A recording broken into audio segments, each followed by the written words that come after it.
వార్త కార్యక్రమాన్ని మనం నిర్వహించుకున్నాం.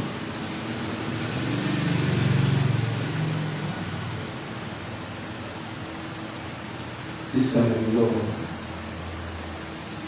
ఈ దిన సత్య ఆరాధన కార్యక్రమంలో తదుపరి భాగంలోకి మనము ముందుకు నడుద్దాం. ఇంతవరకు మనము తండ్రి అయిన దేవుని కీర్తన ద్వారా మనకు వచ్చాం. ఈ సమయంలో పరిశుద్ధ గ్రంథముల నుండి ఈ దిన వాక్య భాగంగా మనము ధ్యానిస్తూ ఉన్న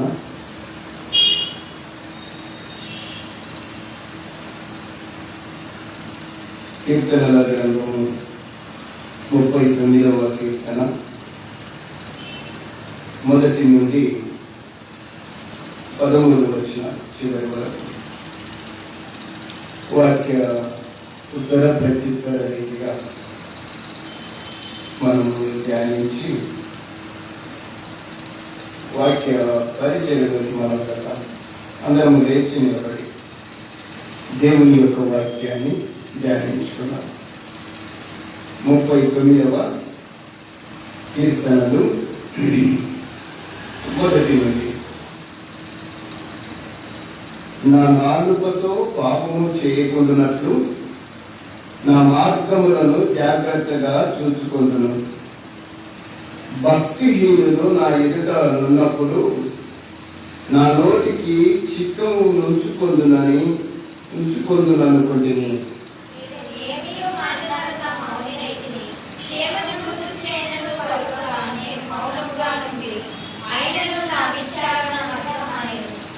నా గుండె నాలో మండుచుండెను, నేను ధ్యానించుచు ఉండగా మంట పుట్టెను.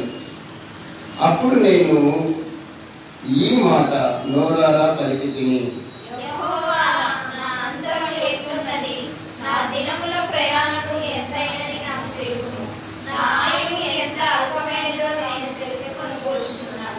నా దినముల ప్రమాణము నా దినముల పరిమాణము నీవు పెట్టెడంతగా చేసి ఉన్నావు. నీ సన్నిధిని నా ఆయుష్కాలము లేనట్టే ఉన్నది. ఎంత స్థిరుడైనను ప్రతివాడును కేవలము వట్టి ఊపిరి వలె ఉన్నాడు.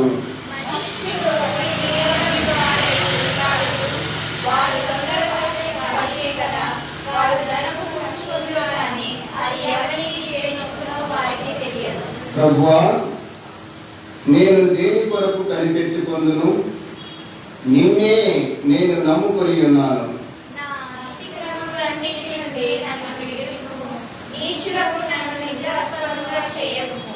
దాన్ని చేసినది నీవే గనక నోరు తెరవగా నేను మౌనినైతిని.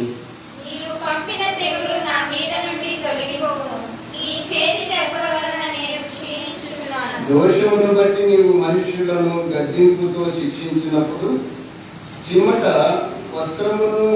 చిమ్మట కొట్టిన వస్త్రం వలె నీవు వారి అందము చెడగొట్టేదవు. నరులందరూ వట్టి ఊపిరి వంటి వారు.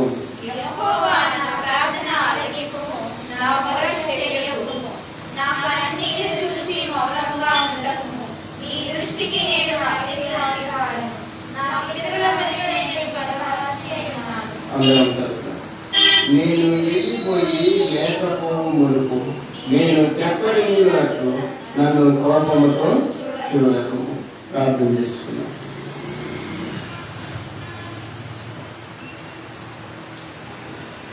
ప్రార్థన.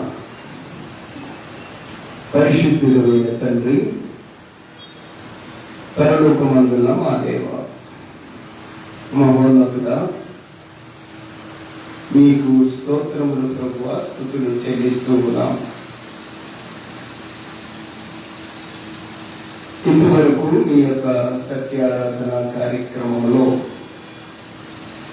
ప్రార్థనలోను, కీర్తనలను పాడుకలోను వాక్యమును ధ్యానించుటలో మీరు మాకు తోడుగా ఉండి ఈ దిన ఆరాధన క్రమములోనికి మమ్మల్ని నడిపిస్తూ ఉన్నారు.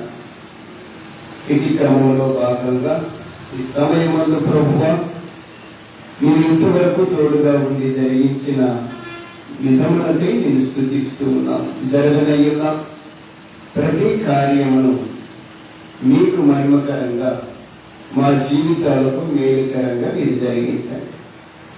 ఈ సమయమందు ప్రభువా మీ యొక్క వాక్య పరిచర్యలోకి మేము వెళ్ళడానికి సిద్ధంగా ఉన్నాం. మీ మాటలు వినడానికి ప్రభువా మేము సిద్ధపడి ఉన్నాం. మా హృదయములు తెరవబడినవై మీ మాటల కొరకు ఆశపడుతూ ఉన్నాయి. దుప్పి నీటి వాకుల కొరకు ఆశపడినట్లు దేవా మా హృదయములు నీ కొరకు ఆశపడి ఉన్నాయి అన్నట్లుగా నీ వాక్యము నిమిత్తమై మా హృదయాలు తెరిచి ఉంచాం. మీరు మాట్లాడండి నాయన, కేవలము మీరే మాట్లాడండి. మమ్మలను మీ వాక్యము ద్వారా బలపరచండి, స్థిరపరచండి, ఆత్మీయంగా విస్తరింపచేయండి. విలువను మాత్రమే కాక వాక్యానుసారముగా ప్రవర్తించగలుగుటకు వినగలిగిన చెవులను, గ్రహింపు కలిగిన మనస్సును మాకు దయచేయండి. కొడు చూపించండి ప్రభువా. మమ్మల్ని మీ చేతికి సమర్పించుకుంటున్నాను. మీరు మాట్లాడుతూ ఉండగా ఇటువంటి మా ఆలోచన ఎటువంటి పక్కతో పోకుండా నీ వైపే చూస్తూ నీ మాటలే వింటూ నీ మాటలను ఆస్వాదించుకోగలిగిన శక్తిని మాకు దయచేయండి. వాటిని అమలు వేసుకోగలుగుతా కూడా సహాయం చేయండి. అయినా మా జీవితంలో ఈ యాత్ర ప్రవేశంలో అవి మాకు ఉపయోగపడటకు ప్రభు చూపించి సహాయం దయచేయండి. ప్రభు మేము ఏకాగ్రతతో మీ సన్నిధిలో ఉన్నట్లుగా మీరు మాపై దృష్టి ఉంచారు. మీరే ఈ స్థలంలో ఉండండి నాయన. నీ లేఖనము చెబుతున్నట్లుగా ఎక్కడ 2-3 ఉంటారో వారి మధ్యలో ఉంటానన్న దేవుడవు నాయన. అవును ప్రభు, మీరు మా మధ్యలో ఉన్నారు. అందును బట్టి నీకు స్తోత్రములు ప్రభు, స్తుతులు నాయన. మా మధ్యలో ఉంటూ మమ్మల్ని సరి చేస్తూ నీ చిత్తానికి అనుకూలంగా మమ్మల్ని అందరినీ సిద్ధపరచండి. మెట్టుకు మీ వాక్యము ద్వారా మమ్మల్ని ఆనందింపచేసి మహిమ పొందుకోమని వాక్యమును మమ్ములను మీ చేతికి సమర్పించుకుంటూ యేసు క్రీస్తు నామములో ప్రార్థిస్తున్నాము మా పరమ తండ్రి. ఆమేన్.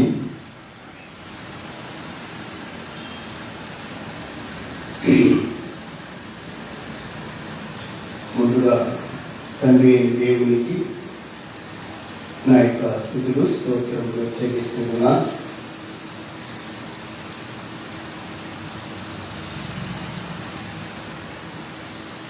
అలాగే ఈ సమయంలో వచ్చిన మీ అందరికీ ప్రత్యేకంగా ఈ లైవ్ కార్యక్రమంలో ఈ దిన వాక్యాన్ని వింటూ ఆలోచిస్తూ ఉన్న వారందరికీ ప్రత్యేకమైన వందనములు తెలియజేస్తూ ఉన్నాను. అందరికీ వందనాలు. ఈ దిన వాక్య భాగము ఒక ప్రత్యేకమైన విధానంలో మనం వినబోతున్నాం. ఒక ప్రత్యేకమైన విధానంలో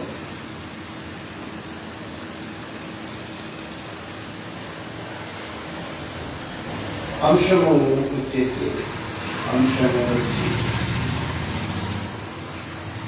దేవుని అందరి భయము భక్తి.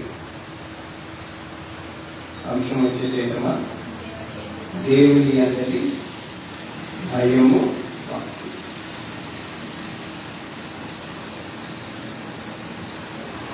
వాస్తవంగా దేవుని పిల్లలుగా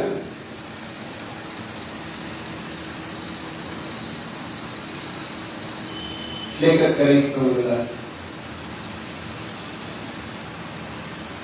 ఈ చివరి దినాల్లో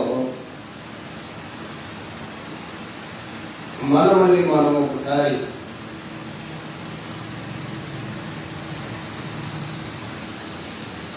పరీక్షించుకోగలిగే ఒక ప్రాముఖ్యమైన వర్తమానం ఇది. మనమల్ని మనము పరీక్షించుకోగలిగే ప్రాముఖ్యమైన వర్తమానం.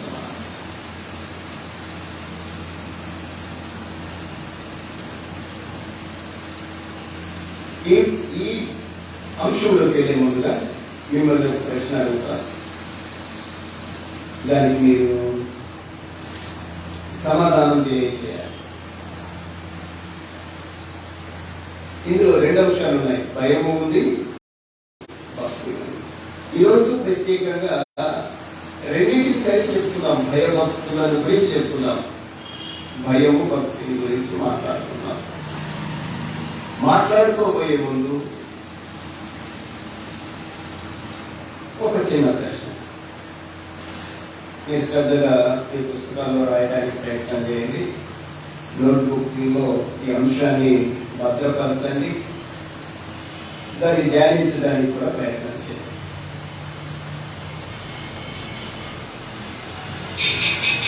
నా ప్రశ్న ఏంటంటే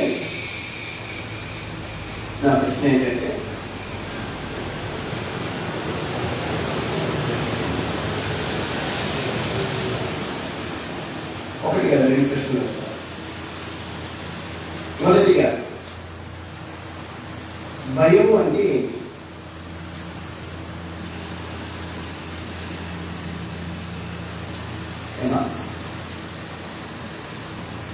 భయము అంటే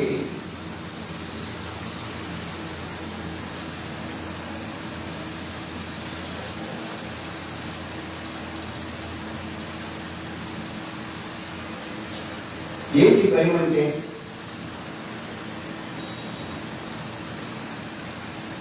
అసలు భయం అన్నదానికి మీనింగ్ ఏంటి? దేనికి భయపడతాం తర్వాత విషయం, అది రెండో ప్రశ్న. మొదటి ప్రశ్నకు జవాబు ఇవ్వగలిగితే తర్వాత ప్రశ్నకు కూడా సమాధానం కాసుకోలేదు. మనకు మొదటి దానికి జవాబు తెలియదు, కానీ రెండో దానికి అయితే జవాబు తెలుసు. అసలు భయం అంటే ఏంటి? అప్పుడప్పుడు కొన్ని డైలాగ్ వింటుంటారు. చెప్పండి కొన్ని డైలాగ్. అది సినిమా డైలాగ్. ఏమిటి? భయం అనేది చెప్పండి, నా బ్లడ్లోనే లేదు. భయం బ్లడ్లో ఉంటుందా? అసలు భయం అంటే ఏంటో తెలిస్తే కదా అది ఎక్కడ ఉంటుందో ఎలా ఉంటుందో తెలిసేది. ఏమా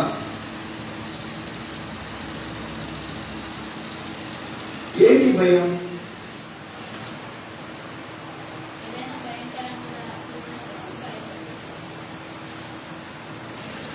దేనికి భయపడతామని తర్వాత విషయం. అసలు భయం అంటే ఏంటో తెలియాలి కదా మనకి.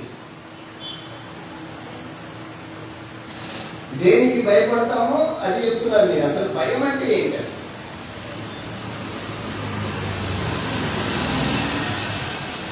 అప్పుడప్పుడు అంటూ ఉంటాను, ఆ విషయాన్ని చూసేసరికి నాకు భయం వేసింది.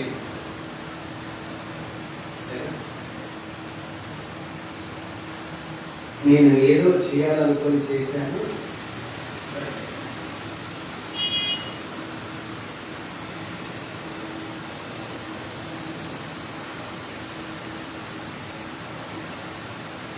భయము అనే దానికి మీనింగ్ ఏంటి?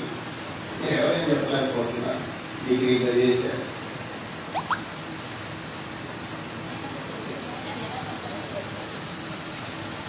మరి భయాన్ని ఏమైనా చూపించగలరా? భయం అంటే ఇలా ఉంటుంది.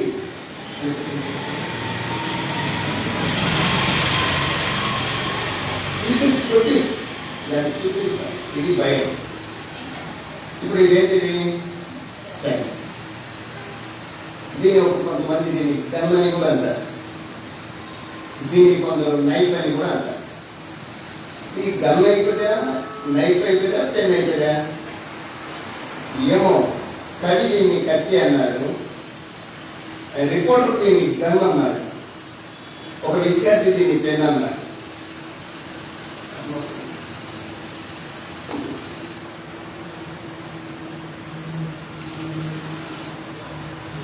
మీకు ఒక క్లూ ఇచ్చాను.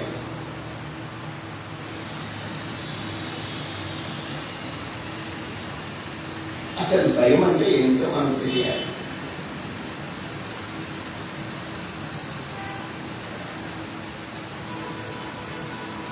భయం అంటే ఏంటో తెలియకుండానే మనం భయం కలిగినట్టుగా నటిస్తాం. భయం అంటే ఏంటమ్మా? ఏడ్చమ్మా, చెప్పు, గట్టిగా చెప్పాలి. ఏడిస్తే భయమా? అది ఏడుపు అవుతుంది. భయం అంటే భయములో నుండి పుట్టుకొచ్చేవి, భయములో నుండి పుట్టుకొచ్చేవి. ఎవరికి భయపడాలో ఆ భయపడే వారిలో నుండి పుట్టుకొచ్చేది అది. అసలు భయం అంటే ఏంటో మనకు తెలియాలి కదా. అందరం చెప్తూ ఉంటాం దేవుని యందు భయభక్తులు కలిగి. మీరు మాట్లాడుకోండి బైబిల్లో నుండి. రైట్, చదవండి ఒకసారి. 128వ కీర్తన.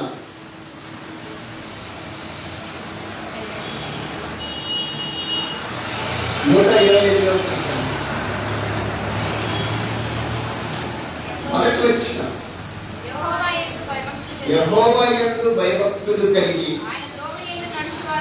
ఆయన త్రోవ యందు నడుచు వారందరూ ధన్యులు. ఆయన త్రోవ యందు నడుచు వారందరూ ధన్యులు. ఎవరు ధన్యులు? ఆయన త్రోవలో నడుచువారు. అంతేనమ్మా? ఆయన త్రోవలో ఎలా నడిచేవారు? భయభక్తులు కలిగి. ఆయన త్రోవలో నడిచే వారందరూ భయభక్తులు కలిగి నడచాలి. అవి ఎవరి యందు కలిగిన ఉండాలి? యెహోవా యందు. ఇలా చదువుకుంటూ వస్తే వాక్యం మనకు అర్థమవుతుంది. ఇప్పుడు ఏదైనా చెప్తే అది చేయకపోతే దాన్ని మిస్యూజ్ చేస్తే ఆటోమేటిక్గా తెలియకుండా ఏదో ఒకటి మనల్ని షేప్ చేస్తారు. మనకు తెలియకుండానే మన యొక్క స్వాభావికమైన విధానాన్ని మనం కోల్పోవటం. నేను ఇప్పుడు ఇలా ఉన్నాను, ఏదైనా తప్పని శబ్దం వచ్చిందనుకో ఏమైపోతాను?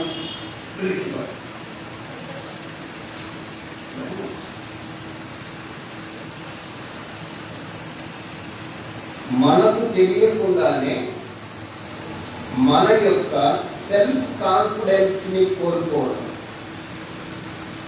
అసలు మనకు తెలియకుండా మన సెల్ఫ్ కాన్ఫిడెన్స్ ని మనం ఎందుకు కోల్పోతున్నాం?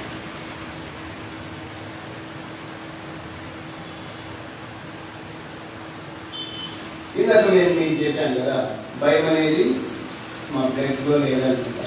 ఇది డైలాగ్ వరకే సరిపోతుంది.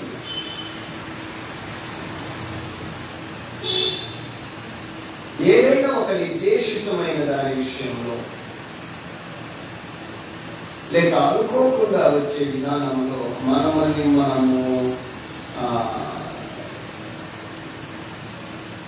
మన యొక్క విధానంలో నుండి తొలగిపోతాం.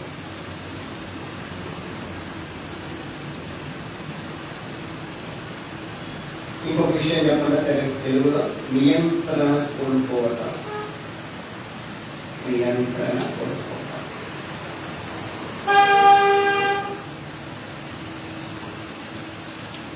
నిజంగా దేవుని పిల్లలకట రెండు ఉండాలి. ఏముండాలి? భయం ఉండాలి. అమ్మా, భయం ఉండాలి. కొంతమందికి భక్తి ఉంటుంది, భయం. కొంతమందికి భయం అయితే ఉంటుంది, దేవుడు అనే భయం అయితే ఉంటుంది. అమ్మో దేవుడు, అమ్మో దేవుడు అంటారు. భక్తి ఉండదు. వాస్తవంగా భయం అనేది ఈ విధంగా నేను ఆలోచిస్తే మనం దేనికి భయపడాలి? బాగా వినండి, దేనికి భయపడాలి చెప్పండి.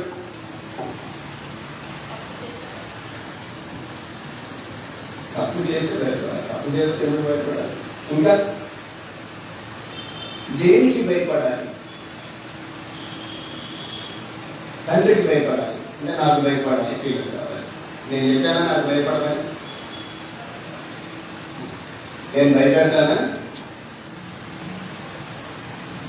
అంటే తండ్రి ఎన్నో లక్షణాలు మీరు చెప్తున్నారు. భయపెడతాడు, భయపడాలి అని తండ్రి అని చెప్పడం మా దేవుడు చెప్తున్నాడు. కంక్లూజన్లో ఆ విషయం వస్తుంది. మనం దేనికి భయపడుతున్నాం? దేనికి భయపడాలి?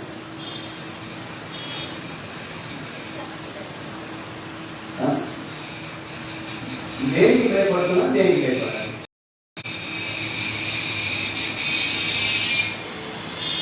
తప్పు చేసి భయపడాలంటారు. తప్పు ఎందుకు చేస్తున్నాం?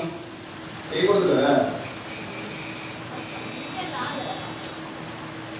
భయం అనేది ఉంటే తప్పు చేయమంటే, మనకు భయం లేదంటే.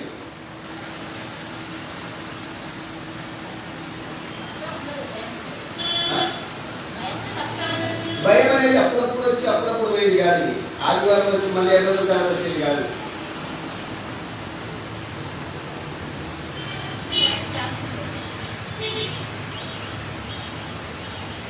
భక్తి ఏ విధంగా స్థిరత్వం కలిగి ఉంటుందో భయం కూడా అంత స్థిరత్వం కలిగి. ఇది దైవికమైన విధానాల్లో దేవుని పిల్లల గురించి, దేవుని కుటుంబాల గురించి, సంఘాన్ని గురించి ఆలోచించగలిగిన విషయం. నా మాట బాగా అర్థం చేసుకోవడానికి ప్రయత్నం చేయండి. మనం ఎవరికి భయపడతాం అంటే మీరేమంటున్నారంటే నాకు భయపడతారు, మీ పిల్లలు కాబట్టి. మరి ఇంకా ఎవరికి భయపడతారు చెప్పండి? ఇంకా ఎవరికి భయపడతారు? ఇంకెవరికైనా భయపడతారు? ఇంకా అసలు బైబిల్ ఏం చెప్తుందో చెప్పడం మనం ఎవరికి భయపడతాం? గుండె మీద చేసుకోండి. గుండె మీద అంటే మీరు నమ్మాలి కాబట్టి మీ కళ్ళ మీద చేసుకోండి. ఇప్పుడే నిజంగా నేను దేవునికి భయపడుతున్నాను అని చెప్పండి. ఎందుకంటే కళ్ళు పోతే గుండెలు అవుతారు, పోగొట్టారు.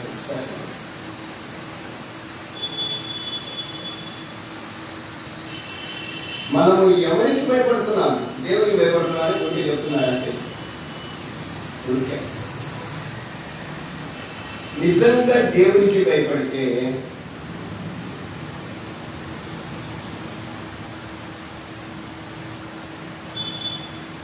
నేను ఇంకొక మాట్లాడతాను. మీరు దేవునికి భయపడుతున్నావు అన్నారు కదా, దేవుడు ఎక్కడ ఉన్నాడు? దేవుని చూసారా? నాకు భయపడుతున్నారు, నన్ను చూస్తున్నారు. మరి దేవునికి భయపడుతున్నావు, దేవుని చూసారా? దేవునికి ఏ విధంగా భయపడుతున్నారు?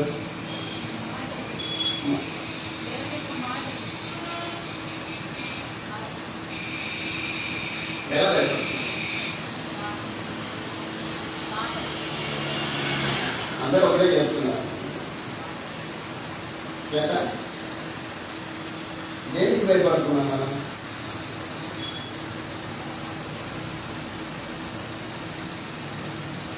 దేవునికి భయపడుతున్నామని చెప్పుకున్నాం. వాస్తవం బాగానే ఉంది, చాలా చక్కగా ఉంది. దేవుని చూసామా?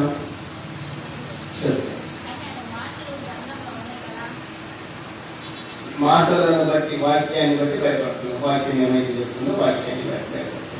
ఆయన చూడకపోయినా వాక్యాన్ని చూస్తున్నాం కాబట్టి భయపడుతున్నాం. ఇంకా ఎవరికి భయపడతాం? ముందుగా తండ్రికి భయపడతామని చెప్పారు, తర్వాత దేవునికి. ఇంకా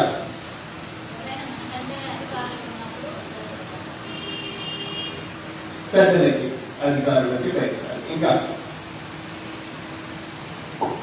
ఇంకా ఇంకా దేనికి భయపడతాం మనం?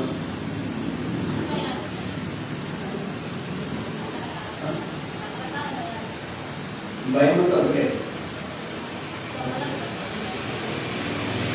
భయపడాలి.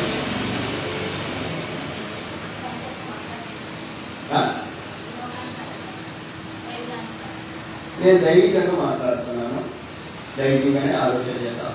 లోకానుసారం మనకి ఆ శారీరక బాధలు, ఇబ్బందులు వస్తే, ఈ దేహానికి ఏదైనా వస్తే ఇంకా పోతామంటే కదా. నీ లివర్ పాడైపోయింది, నీ గుండెకు బొక్కలు పడ్డాయి, నీ కిడ్నీలు ఫెయిల్ అయిపోయినాయి, దేనిపోయినది? మరణపోయింది. ఖచ్చితంగా ఏ విధంగా తెచ్చిపోయి దానికి భయపడమే. అమ్మా రైట్. నరకంలో పడతామేమో అని భయం. ఎవరు పడతారు నరకంలో? ఎవరు పడతారు? దేవుడిని ఎరగలేదు. దేవుడు ఎరగమని చెప్తున్నాడు కదా, దేవుడు తెలుసుకోమని కదా దేవుడు చెప్పేది. మీరు నన్ను తెలుసుకుని నా దగ్గరికి రండి, భూదిగంత నివాసులారా నా వైపు చూసి రక్షణ పొందండి అని దేవుడు చెప్పాడు. నేను నరకంలో పడిపో అని చెప్పలేదండి, చెప్పాడా? నా దగ్గరికి వచ్చి రక్షణ పొందన్నాడు. నువ్వు పొందకపోతే నరకంలో పడిపోతావు. నరకంలో నీతో పడి సెల్ఫ్ డిఫెన్స్, సెల్ఫ్ డిక్లరేషన్ కూడా అదే.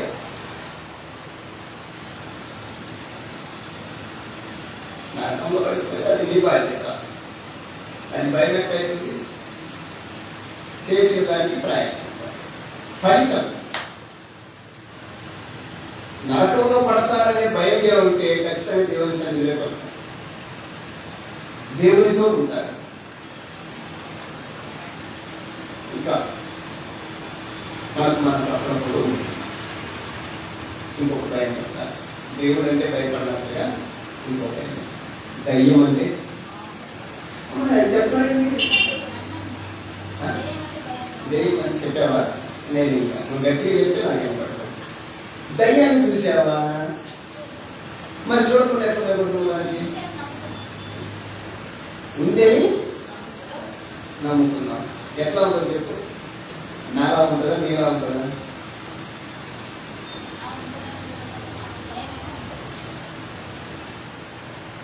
దయ్యం అంటే కూడా నమ్ముతాం. దయ్యం అంటే మనం అనుకుంటే నమ్ముతామా, ఎవరైనా చెప్తే నమ్ముతామా? ఎవరో ఒకరు ఏదో చెప్తారు అది దయ్యం ఉంది, అక్కడ దయ్యం ఉంది, బట్ పొరపాటున కూడా వస్తారు.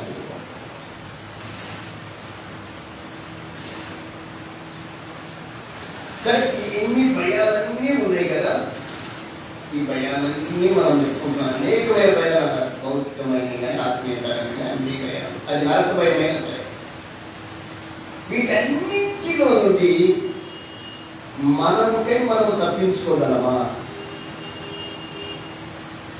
తప్పించుకోగలమా?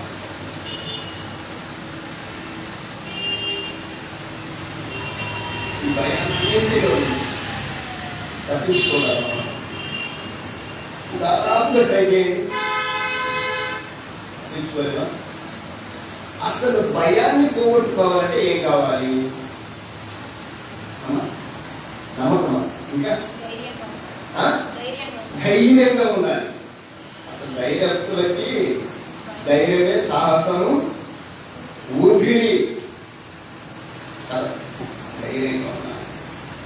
మనం ఎప్పుడు ధైర్యంగా ఉంటామంటే ఎప్పుడైతే కుటుంబం యొక్క అడుగు జాడల్లో నడుస్తుంటామో దేవుడు కొంచెం సేపు అడుగుతాం. కుటుంబంలో మొట్టమొదటిగా పిల్లలకి కానీ మనందరికీ కానీ మా అమ్మ ఉన్నారు, మా నాన్నగారు లేరు. మాకు ఎవరు దేవుళ్ళు అంటే మా అమ్మ నాన్న. ఇప్పుడు కుటుంబంలో ఉండబడిన తల్లిదండ్రులు పిల్లల యొక్క యోగక్షేమాలు కోరుకుంటారా, నాశనాన్ని కోరుకుంటారా? ఒకప్పుడు నేను పిల్లలమే, ఈరోజు తల్లిదండ్రులమైనా. ఈరోజు మీరు పిల్లలు, రేపు కూడా తల్లిదండ్రులు ఎప్పుడు కూడా పిల్లల యోగక్షేమాలే కోరుకుంటారు. వీరి యొక్క యోగక్షేమాల నిమిత్తమై తల్లిదండ్రులు అనేకమైన సూచనలు చేస్తారు. చేస్తారా, చేయరా? సూచనలు అనగా ఆజ్ఞలు లేక భద్రత కలిగిన మాటలు చెప్తారా లేదా? చెప్పినప్పుడు పిల్లలుగా మన బాధ్యత ఏంటి? దైవికమైన విధానాల్లో బైబిల్ ఏమని చెప్తుంది అంటే, మీ పిల్లలను ప్రభు యొక్క శిక్షలో బోధలో పెంచండి అన్నారు. అది ఇంకొక సబ్జెక్ట్. ఆ విధానంలో పిల్లల మీద మనం పెంచగలిగితే పిల్లలు అర్థం చేసుకోవలసిన విధానం ఏంటంటే, తల్లిదండ్రుల మాట తూచా తప్పకుండా పాటించాలి, నడవాలి. ఎప్పటి వరకు మనం పెద్ద అయ్యేంత వరకే. అవునా కదా? అంతే కదా, మనం పెద్ద అయ్యేంత వరకు. అంతే కదా, మనం పెద్ద అయ్యేంత వరకే తల్లిదండ్రుల మాట వినాలి. పెద్ద అయినాక మనం కూడా పెద్దవాళ్ళం అయిపోయాం కదా, ఇంకా మన తల్లిదండ్రుల మాట వినాలి. వారు బ్రతికి ఉన్నారంటే వారికి మనం ఎప్పటికీ కూడా పిల్లలమే. కట్ అవుతుందంటే మనము పెద్ద పెద్ద నిర్ణయాలు, సెల్ఫ్ డిసిజన్స్ తీసుకోవడానికి ఏమాత్రం కూడా ఛాన్స్ రాకూడదు, థాట్ రాకూడదు. నీ థాటే నేను భయపెట్టేది కూడా. అర్థమవుతుందా? నువ్వు ఏదైతే ఒక క్రమమైన దానికి విరోధముగా ఆలోచన చేస్తావో ఆ ఆలోచనల నుండి పుట్టేదే భయం. నీ ఆలోచనే నిన్ను భయపెడతారు, మరి ఏది కాదు.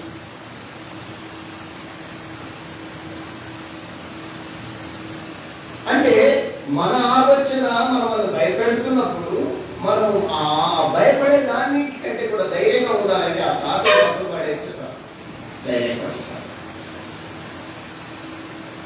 అలాగని ఇప్పుడు దేవుని దగ్గరికి పోతారు. ఇక్కడ నుంచి ఇప్పుడు తల్లిదండ్రులకి వెళ్ళినప్పుడు దేవుడు మనల్ని సృజించినవాడు, మనల్ని రూపించినవాడు. మనం ఈ భూమికి రావడానికి ఆయన సంకల్పము, ఆయన సంకల్పమేనా మనందరి సంకల్పమేనా? దేవుని చిత్తం.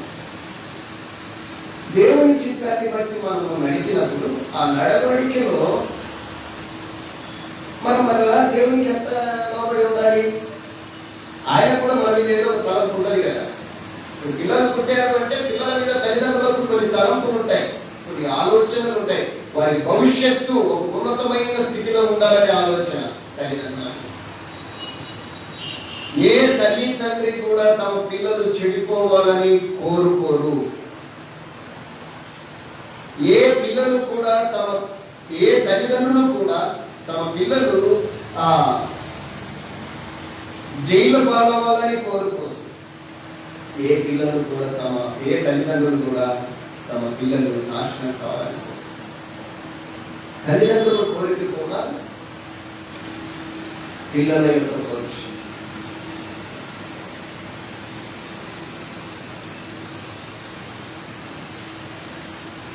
ఆ భవిష్యత్తును ముందుగానే తల్లిదండ్రులు విజయం చేసింటారు.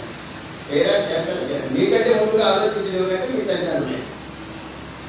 అలాగనే మన ఏమో ఈ భూమికి వచ్చామంటే మనందరికీ తండ్రి అయిన వాడు మన గురించి ఒక ఉన్నతమైన డిజైన్ చేసింటాడు. దాన్ని మనం తెలుసుకోవడానికి ప్రయత్నం చేయాలి. దాన్ని తెలుసుకోగలిగితే ఈ థాట్ ఉంటుంది చూడండి, భౌతికమైన థాట్స్, వాటి ఆలోచనల్ని మన దరికి రానివ్వం. ఎందుకంటే నా తండ్రికి నా మీద ఒక ఆలోచన ఉంది, నా తల్లికి నా మీద ఒక ఆలోచన, నా దేవునికి నా మీద ఒక ఆలోచన ఉంది అని నన్ను ఆలోచన చేయగలిగితే ఇంకా దారిలో నుంచి పక్కకు అంతే కదమ్మా. ఇప్పుడు చదువుకున్నాం, ఆయన త్రోవలో నడిచేవారందరూ, ఆయన త్రోవలో నడిచేవారందరూ. త్రోవ తొలగిపోమంతే. తల్లిదండ్రులు వేసే పాట ఒకటే, వేరు వేరు పాటలు వేరు. దేవుడు వేసే పాట ఒకటే, దారి ఒకటే. అది ఆయన వేరు వేరు పోమంటే ఎవరు నా దగ్గరికి తల్లిదండ్రులు కూడా సేమ్. ఎప్పుడైతే మనం తల్లిదండ్రులను బట్టి కానీ దేవుని బట్టి కానీ దేవుడు వారి యొక్క ఆలోచన విధానాన్ని ఎప్పుడైతే తప్పిపోతామో అనుకోకుండా భౌతికమైన భయం ద్వారా మనం ఏమైపోతామంటే, భయము మనిషిని ఏం చేస్తుందో తెలుసా? ఏం చేస్తుందమ్మా? సర్వము కృంగతీస్తుందట. ఏం చేస్తా?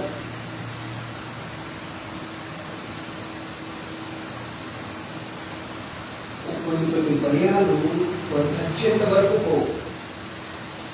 కొన్ని సంఘటనల భయాలు కృంగతీస్తాయి. ఈ భౌతికమైన కృంగతీసే భయాలు మనల్ని దైవికమైన విధానాల్లోకి నడిపించాలి. మన పాటను మార్చేస్తాం. మనకు చాలా మంది స్నేహితులు ఉంటారు, వాళ్ళు మంచిగా ఉంటారు. చెప్పండి, చెడ్డలు ఉండదండి. మన స్నేహితులు చెడ్డలు ఉంటారు ఉంటారా? ఏమో, మన స్నేహితులందరూ మంచిగా అనుకునే భ్రమలో ఉంటాం. అంటే అదంతా భ్రమ. అందుకే లేని పని భయాలు. ఈ భయాల వల్ల మనము కోల్పోయేది ఏంటంటే తల్లిదండ్రుల ప్రేమను కోల్పోతాం, సంఘ ప్రేమను కోల్పోతాం, భౌతికమైన ప్రేమను కోల్పోతాం, దేవుని దగ్గర నుండి వచ్చే దీవెనను. ఇది మనము ఒక్కసారి ఆలోచన చేయగలిగితే ఇది నా పాఠంలోకి మనకు వెళ్ళవచ్చు. ఇదంతా మీకు ఉపోద్ఘాతమే. ఇదిన పాఠంలోకి మనం వెళ్ళాలంటే ఇదంతా మనం స్టడీ చేయాలి. భయం అంటే మనం అన్ని భౌతికమైన భయాలు చెప్పాం, కానీ కలిగి ఉండవలసిన భయం ఏంటంటే నేను ఎక్కడైనా నా తల్లిదండ్రుల మాట కానీ నా దేవుని మాట కానీ నేను విడిచిపెడుతున్నానా అనే భయాన్ని కలిగి జీవించాలి.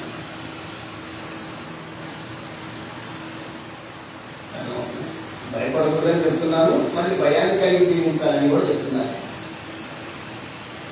మనం కుంగదీసే భయాలు ఉన్నాయి, వాటిని లెక్క పెట్టుకున్నాయి.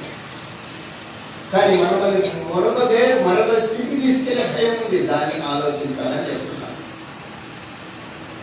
మనం ఎక్కువ కూడా మనల్ని కుంగదీసే భయాలు, మనల్ని మనం పాడు చేసుకునే భయాలు, కొన్ని రకరకాలమైన భయాలు, వాటి గురించి నేను అంతగా ఆలోచించాను. కానీ దైవికమైన భయాల్లో ఉండబడిన ఆశీర్వాదం ఏంటో మనం తెలుసుకుందాం. దైవికంగా భయం కలిగి ఈ భయాలన్నీ మనల్ని పాడు చేసేటి, ఎక్కువగా తీసేది అంతే కదా. భయము మనిషిని పాడు చేసేది. మీరు అప్పుడప్పుడు అనుకుంటారు ఆరోగ్యమే, సంతోషమే, సంతోషమే సగం బలం. అంటే సంతోషం అంటే ఎలా ఉంటుంది చెప్పండి? మనం ఎప్పుడు కూడా ఏం కోరుకుంటామంటే సంతోషాన్ని. సంతోషం ఎక్కడ ఉంటుంది అంటే భూలోకంలో ఉండే సంతోషం ఉంది, దైవికమైన సంతోషం ఉంది. బాగా వినండి, మనం ఎక్కువగా ప్రిపేర్ చేసే దేనికి అంటే భౌతికమైన సంతోషాల కోసం మనం ప్రిపేర్ అవుతాం.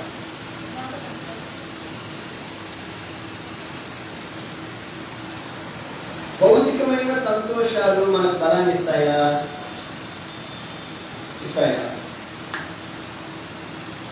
బైబిల్ చెప్తుంది ఆనందించుడి, ప్రభువునందు ఆనందించుడి, మీ సంతోషము సంపూర్ణమవునట్లుగా ఆనందించుడి, ఎల్లప్పుడూ ఆనందించండి అని బైబిల్ చెప్తుంది. ఏ ఆనందం అది? ఈ ఆనందమా? ఆనందమా? దైవికమైన ఆనందం మనకి ఒక ఉన్నతమైన బలాన్ని ఇవ్వడానికి ప్రయత్నం చేస్తాం. భౌతికమైన సంతోషాలు ఉన్నాయి చూడండి, అప్పుడప్పుడు సంతోషంగా ఉంటాం, ఆటోమేటిక్గా అందులో క్రోధం వచ్చేస్తుంది, అందులో ద్వేషాలు విపరీతమైన వచ్చేస్తాయి. రావా? సంతోషం అనేది ఎలాంటిది అంటే అది ఎప్పుడు అలానే నిలిచి ఉంది. అది ఎక్కడ ఉంటుంది అంటే దేవుని దగ్గరనే ఉంటుంది. సంతోషం ఎక్కడ ఉన్నది? అది దేవుని దగ్గర. మరి భూమి మీద ఏముంది? మనం ఎంతవారి వాటి కోసం ప్రయత్నం చేస్తూ పర్మనెంట్ అయిన దాన్ని పోగొట్టుకుంటున్నాం. మీకు ఎంతవరకు అర్థమైందో లేదో తెలియదు, కానీ ఈ విషయాన్ని జాగ్రత్తగా ఆలోచించాలి.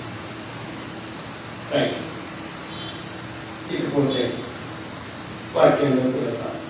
ఈరోజు మన అంశం చెప్పాను కదా, భయం. దేవుని అందరి భయం. నేను ఏది కూడా ప్రాక్టికల్గా బైబిల్లో నుండే చెప్పడానికి ప్రయత్నం చేస్తాను. ఇప్పుడంతా చెప్పింది కూడా ప్రాక్టికల్ బైబిల్లో ఉండబడిన వ్యక్తుల యొక్క జీవన విధానాన్ని. ఆదాము తప్పు చేశాడు. ఏం చేశాడమ్మా? ఏం తప్పు చేశాడు చెప్పండి? చెప్పిన మాట అదే తప్పు అంతే. తప్పు అంటే ఏంటంటే చెప్పిన మాట వినకపోవడమే తప్పు. తప్పు చేసి ఏం చేశాడు? ఎలా తప్పుతున్నాడు?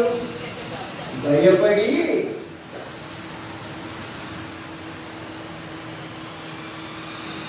ఆదాము ఎవరికి కుమారుడు? దేవునికి కుమారుడు. దేవునికి కుమారుడైన ఆదాము దేవుడు ఏమైతే చెప్పాడో అది చేయకూడని దాన్ని చేసి ఏమైపోయాడంటే భయపడి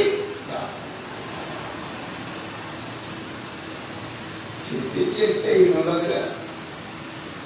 ఈరోజు మనకు అది కూడా ఉండదుగా, ఏది మరణం కూడా ఉండేది కాదుగా. ఏదో సంథింగ్ జరిగిపోయింది, సంథింగ్ ఏం కాదు, జరిగేది దేవుని చిత్తం. అది మీకు లేఖనాన్ని బట్టి చెప్తున్నాను. ఆయన భయపడి దాక్కున్నారు, దేవుడు సరి చేశాడు. ఆ సరి చేయడంలోనే ఈరోజు ఈ విధానంలో మనం ఉన్నాం. ఆ సరి చేయడంలోనే ఈరోజు ఈ విధానం. ఈ విధానంలో కూడా మనము భయపడితే అంటే అర్థమేంటో తెలిసిన, దేవునికి లోబడకపోతే, వాక్యానికి లోబడకపోతే, దైవికమైన విధానాలకు లోబడకపోతే ఏముంటుందో తెలుసా? బాగా వినండి. ఆరని అగ్ని, మానని వేదన, ఇదే అగ్నిగుండము లేక నరకం. ఆ రోజు మరణంతో ఆపేశాడు, కానీ ఈరోజు మరణం కాదు, అగ్ని ఆరదు.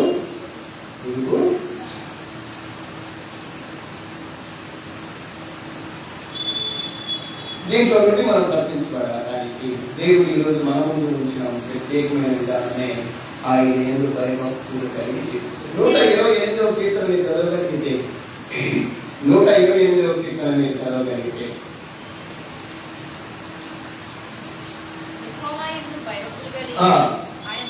ఆయన త్రోవల యందు నడుచు వారందరూ ధన్యులు, నిశ్చయముగా నీ చేతుల కష్టార్జితమును అనుభవించదవు, నీవు ధన్యుడవు, నీకు మేలు కలుగును.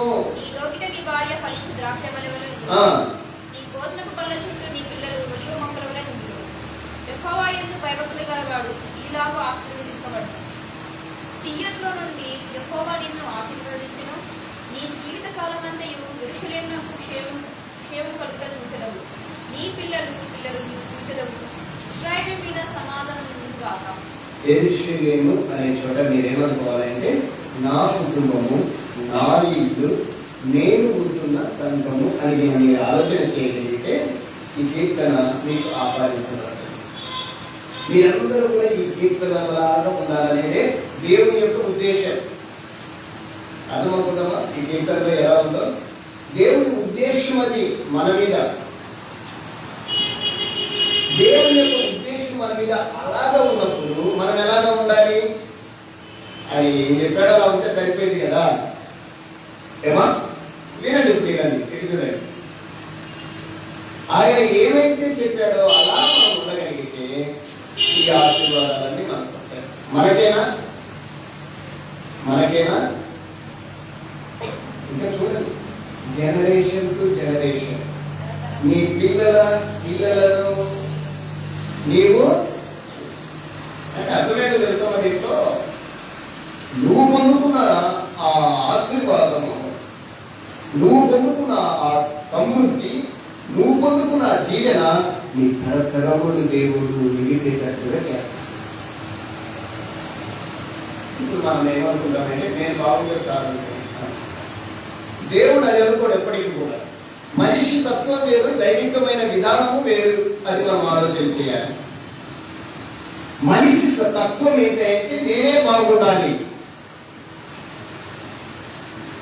దేవుడు అంటాడు నువ్వు కాదు, నీ వారందరూ బాగుండాలి, నీ వారందరితో పాటు నీ పిల్లలు బాగుండాలి, నీ పిల్లలు నీ వారితో పాటు నీ పిల్లల పిల్లలు బాగుండాలి, నీ తరతరములు బాగుండాలి. ఇప్పుడు దేవుని ఆలోచన గొప్పదా, మన ఆలోచన గొప్పదా? ఏమా? దేవుని ఆలోచనే గొప్పది. దేవుని ఆలోచనే గొప్పది అయినప్పుడు దేవుని యొక్క మాటలే మనం వింటే సరిపోయింది కదా. ఇప్పుడు తల్లిదండ్రుల మాటలే గొప్పవైనప్పుడు తల్లిదండ్రుల మాటలే వింటే సరిపోయింది కదా. ఎందుకు మనం తిరగబడిపోతున్నాం? ఎందుకు దైవికమైన విధానాల్లో తొలగిపోతున్నాం? ఏదో ఒక చెడు ఆలోచన మనల్ని ఏం చేస్తుందంటే ఆ విధానాల గురించి తొలగింపచేసి మనల్ని భయపెట్టి దేవునికి దూరం చేయాలి, కుటుంబానికి దూరం చేయాలని ఆలోచన. ఆ విధానం ఈరోజు భూమి మీద ఉంది. అది అపవాది తంత్రము. ఆదాము ఏదైనా తోట మొదలుకొని నేటి సంఘంలో కూడా అది ప్రవేశించింది కనుక మనం జాగ్రత్తగా కలిగి ఉండకపోతే అపాయాన్ని తెచ్చు. దీనికి తగిన ఉపాయం ఏంటంటే యెహోవా యందు భయభక్తులు కలిగి ఆయన త్రోవలో అదే ఉపాయం. ఉపాయం ఉంటే అపాయం రాదు. ఉపాయం లేని వాడికి ఊర్లో ఏముండదు చెప్పండి. అప్పుడప్పుడు పెద్దవాళ్ళు అంటుంటారు, ఏమా విన, ఉపాయం లేని వాడికి ఏముంటుంది ఊర్లో? ఏముండదు. కూడా ఇప్పుడు మనము ఉపాయం తెలుసుకుందామా, అపాయంలోకి వెళ్దాం. ఉపాయం లేనివాడు అపాయంలో పడుతుంటాడు, ఉపాయంలో ఉన్నవాడు ఉపకారి అవుతాడు. అర్థమవుతుందా? ఉపాయం లేనివాడు అపాయంలో పడతాడు, ఉపాయం కలిగి జీవించేవాడు ఉపకారి అవుతాడు. మనం ఏమవుతాం? ఉపాయం కలిగి. ఆ ఉపాయం ఏంటంటే 128వ కీర్తన. అదే దేవుడు మన యొక్క ఉంచిన ప్రణాళిక. ఈ ప్రణాళికను ఈయన ఖచ్చితంగా ఈయన కాన్సన్ట్రేషన్ చేసి నడుచుకోగలిగితే నీ తరతరముల పిల్లలని చూస్తావు. నీ ఇంటికి, నీ కుటుంబానికి, నీ వంశానికి, నువ్వు ఉన్న సంఘములకు, నీ దేవునికి శాశ్వత కాలము ఆయన పాదముల చేత క్షేమాన్ని చూస్తాను. క్షేమాన్ని చూడవు. మీరు చూస్తే దేవునికి భయపడిన వారిని కొంతమంది మీకు ఒక ప్రొడ్యూస్ చేశారు, రాశారు, చూపించారు.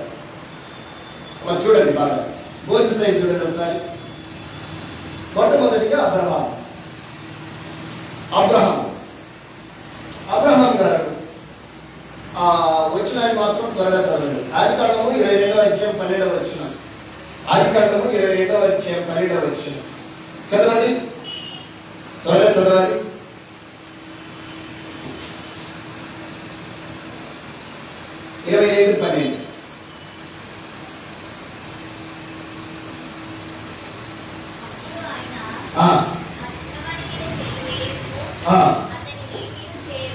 అతనిని ఏమీయు చేయకుము, నీకు ఒక్కడైన నీ కుమారుని నాకియ వెనుతీయలేదు గనక నీవు, బాగా వినండి, అబ్రహాము ఎవరికి భయపడ్డాడు?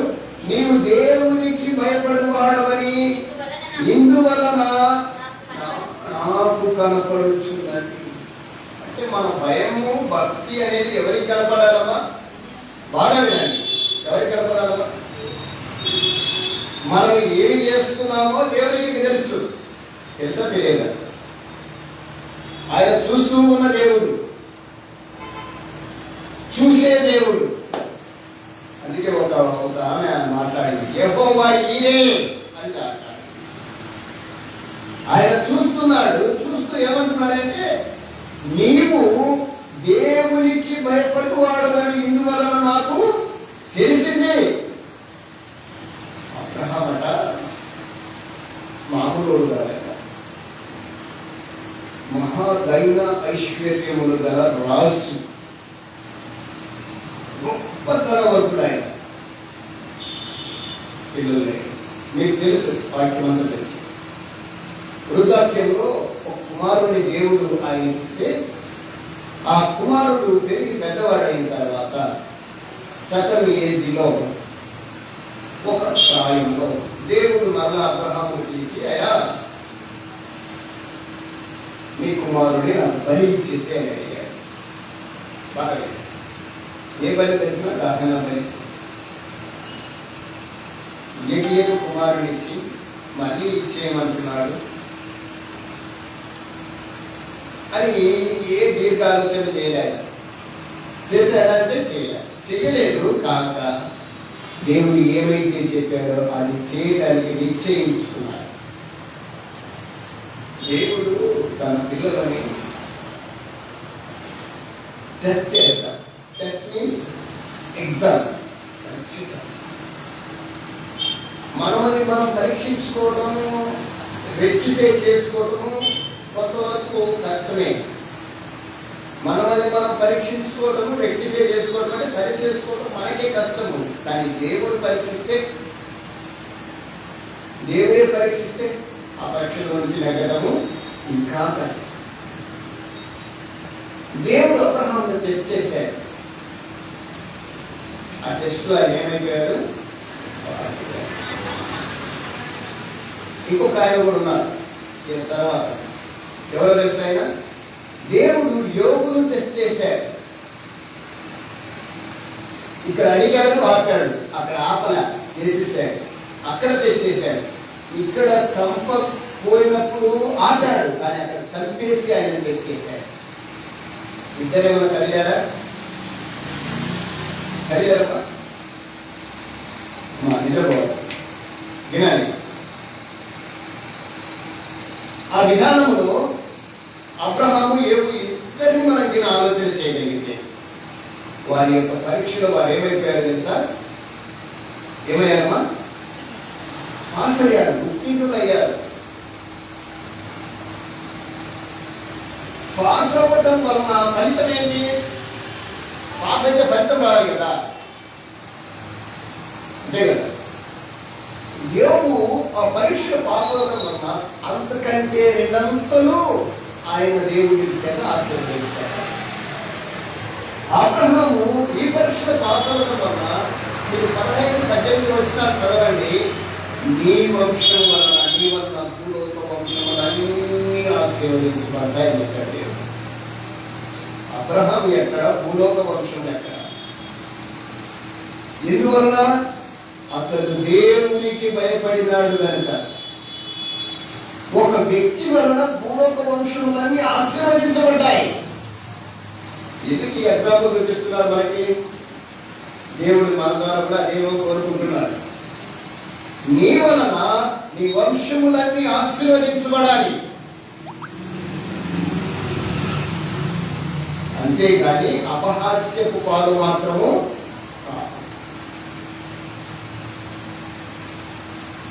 మీరు బైబిల్లో చూడండి, దేవుడు మొదటిగా ఆదాము అవ్వలను చేసినప్పుడు వారిని ఏమని చెప్పాడంటే మీరు ఆశీర్వదించబడాలి. మీరు దేవుడు వారిని ఆశీర్వదించమని, భూమిని నిండించి లోపరుచుకోమని దేవుడు ఆశీర్వాదాన్ని దేవుడి పిల్లలు ఇచ్చారు. దేవుని పిల్లల ఆశీర్వాదం దాని విషయంలో మనం ఆలోచన చేస్తే మనము ఆ 15-18 వచ్చిన చదవదు మా టైంలో. నీ కుటుంబం వలన, నీ సంతానం వలన, నీ వలన, నువ్వు నా మాట వినినందు వలన, నాకు భయపడటం వలన, మాట విని భయపడటం వలన, మాట వినటమే కాదు, దాన్ని ఏమైతే చెప్పాడో చేశాడంటే అమ్మా లేదండి, మాట వినటమే కాదు, దేవుడు ఏమైతే చెప్పాడో అది చేశాడు ఆయన. ఈరోజు కాదు రేపు చేస్తానల్లా అన్నాడా? ఏమైతే చెప్పాడో అలా ఉంచాడు తన కొడుకు. అంటే మాట వినడం అంటే చెప్పింది చేయడం. ఎగ్జామ్స్ ఇంకొక టైం ఏమని చేశాడు. దానివల్ల ఆయన ఏమన్నాడు? మీకు తెలియని ఒక విషయాన్ని ఐగుప్తు మంత్రస్థానాల గురించి తెలుసా? చదివారు కదా? నిర్గమకాండంలో ప్రారంభంలో ఇశ్రాయేలీయుల ప్రజలు కబలిపోతూ ఉంటే ఐగుప్తు రాజైన ఫరో వారిని ఆపాలని, వారి యొక్క సంతానం విస్తరించకూడదని, ఆ సంతానం విస్తరించడానికి అప్పట్లో యాత్రలు ఎవరంటే మంత్రసానే కాన్పులు చేశారు. వారందరినీ పిలిచి ఇశ్రాయేలీలో ఎవరైనా కాన్పుతో ఉన్నట్లయితే వారికి పుట్టేవారు ఆడపిల్లలైతే బతికేయండి, మగపిల్లలైతే బాగా వినండి, నేను చెప్తాను ఈరోజు. ఐగుప్తు రాజు వారిని పిలిచి ఇశ్రాయేలీయుల పిల్లలలో ఎవరైనా మగ పిల్లవాడు పుట్టాడా వాడిని చంపేయండి, ఆడపిల్లలను మాత్రం బ్రతకండి అని చెప్పారు. వాళ్ళు ఏమయ్యారో చూద్దాం. నిర్గమకాండము 17వ వచనం చదవండి. నిర్గమకాండము 1:17 చదవండి. అయితే ఎవరికి భయపడారమ్మా వాళ్ళు? ఏ మంత్రసాను వాళ్ళు? ఐగుప్తులో ఉండబడిన మంత్రసాను. వారు దేవునికి భయపడి ఐగుప్తు రాజు తమకు ఆజ్ఞాపించినట్లు చేయక ఒక పిల్లలని బతకనీయగా ఐగుప్తు రాజు ఆ ఆ మంత్రసానులను పిలిచి, ఆ నీవెందుకు మగ పిల్లలను బతికించితిరి? ఆ ఈ పని ఎలా చేసితిరి అని అడిగాడు. వారు ఎవరికి భయపడ్డారమ్మా? రాజుకు భయపడ్డారు. అసలు రాజు మాట వినొచ్చునా? కానీ వారు రాజు మాటను లెక్క చేయకుండా దేవునికి భయపడ్డారు. భౌతికమైన వాటికి లెక్క చేయలేవాళ్ళు, భౌతికమైన విధానానికి లెక్క చేయలే. భౌతికమైన ఆ మరణము, ఒకవేళ రాజాజ్ఞ తిరస్కరిస్తే మరణమే, దానికి కూడా లెక్క చేయలే. రాజాజ్ఞకు భయపడక దేవునికి భయపడి ఆ మంత్రస్థానులు మగ పిల్లలను బతకవచ్చు. ఇప్పుడు ట్రెండ్ ఎలా ఉంది చెప్పండి? ప్రజెంట్ ట్రెండ్ ఎలా ఉంది? ఇప్పుడు ట్రెండ్ ఏం నడుస్తుంది? మంత్రసాలు లేదులేండి, దాక్కున్నారు. ఇప్పుడు ట్రెండ్ ఏంటి? మగ పిల్లలైతే మీ ఆలోచన ఏంటి? మీ స్పీడ్ రావాలి, మైండ్ సెట్, దిమాగ్. ఆడపిల్లలైతే చెప్పండి, చంపేయాలి. మగ పిల్లలనే మీకు ఎక్కడన్నా ఆలోచన రావడం లేదా? వస్తుంది కదా. దేవుడికి అందరు కావాలి,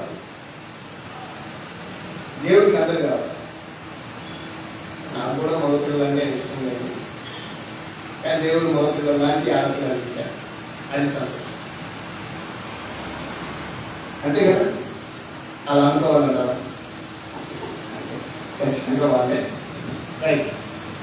వారు అలా చేయడం వల్ల 20వ వచనం చదువు. అక్కడ 20వ వచనం త్వరగా చదవాలి. ఆ దేవుడు ఆ మంత్రసానులకు మేలు చేసెను.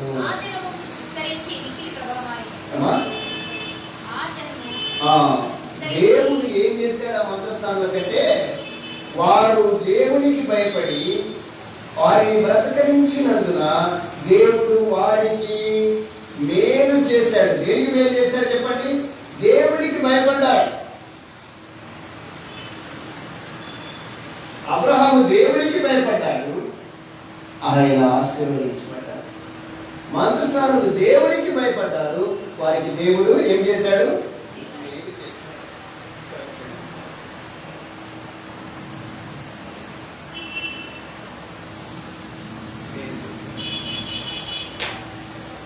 రైట్. ఇంకొక వాక్యాన్ని చూద్దాం. విస్తరించి మాట్లాడాలంటే కానీ ఇంకొక లూకాసు వార్త దగ్గరికి వచ్చేద్దాం. లూకాసు వార్త 23వ అధ్యాయం 40వ వచనం చదువుతాం. మీరు ఈ వచనాన్ని చాలాసార్లు వినింటారు కూడా, ఈ వచనాన్ని చాలాసార్లు వినింటారు. లూకాసు వార్త 23వ అధ్యాయం 40వ వచనం చదవండి. అయితే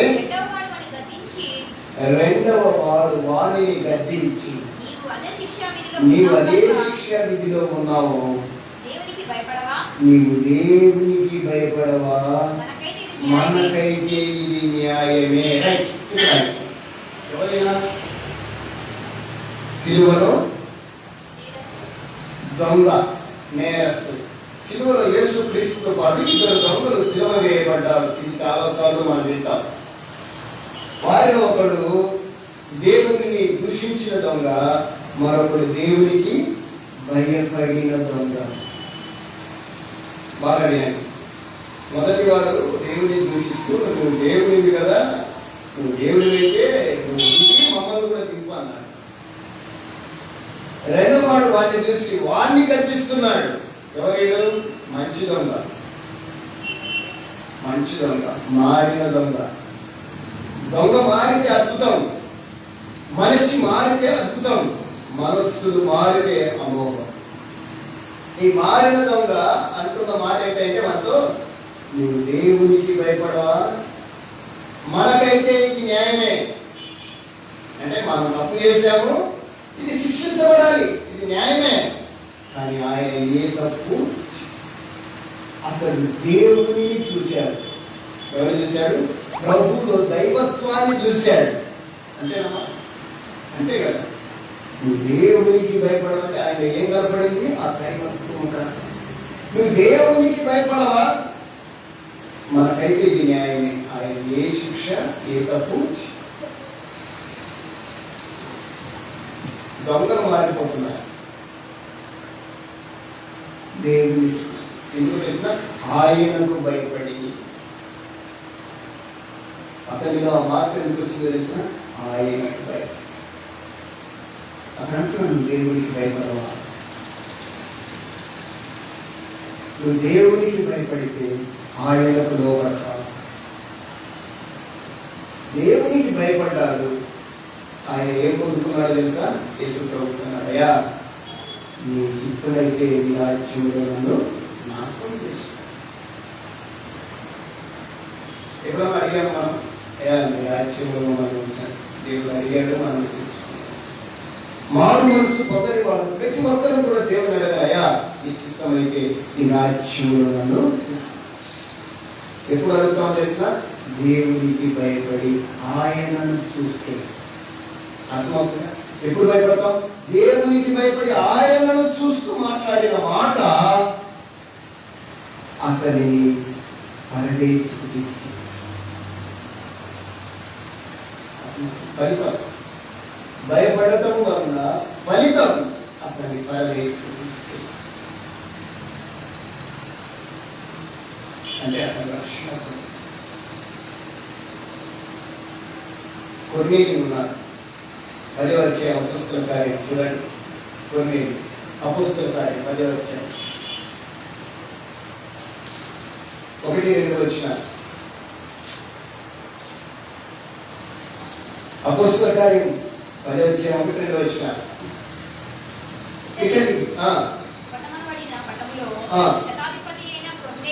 కొర్నేలి అను భక్తిపరుడు కైసరులో ఉండెను. అతడు తన ఇంటి వారందరితో కూడా బాగా వినాలమైంది.